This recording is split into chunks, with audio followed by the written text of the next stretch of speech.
And our chief international correspondent, Lise Doucet, joins me again in the studio. Lise, we were speaking a little earlier, weren't we, about the hopes, the possibilities of a diplomatic solution. Let's just pick up with that and talk about that a little bit more. Well, everyone is on tenterhooks. Certainly there's a lot of telephone calls going on between many capitals. That includes capital in the region of the Gulf states like Saudi Arabia, United Arab Emirates, Qatar, who very much want to avoid an escalation in the region. And all-out war in Iran is so close to them geographically, right across the waterway.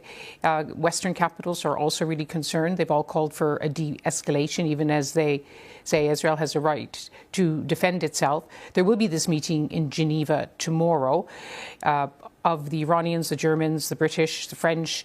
But bear in mind, it really does come down to one president, and that is President Trump, as we've been reporting. And everyone is waiting to see what he will decide to do. Well, how is it viewed from Tehran?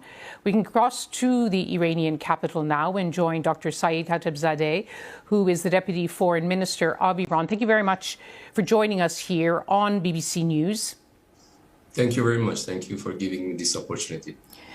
President Trump is reported to have approved a military plan. He hasn't made a decision yet whether to join the war.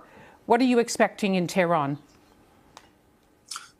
Actually, we are under attack. You know that an act of aggression has happened, please. We were in the middle of diplomacy. You remember that we were together in Oslo when we were planning to have the 6th round of nuclear talks in Muscat, and we were actually on the verge of reaching to an agreement. That all of a sudden Israelis decided to start an act of aggression against Iran and move on offense on Iran, and definitely to sabotage and to sabotage the whole process. There are debates inside Iran right now. We don't know exactly because the messages that we are receiving from Americans, backdoor messages, are that we were not involved, we are not involved, and we are not going to be involved.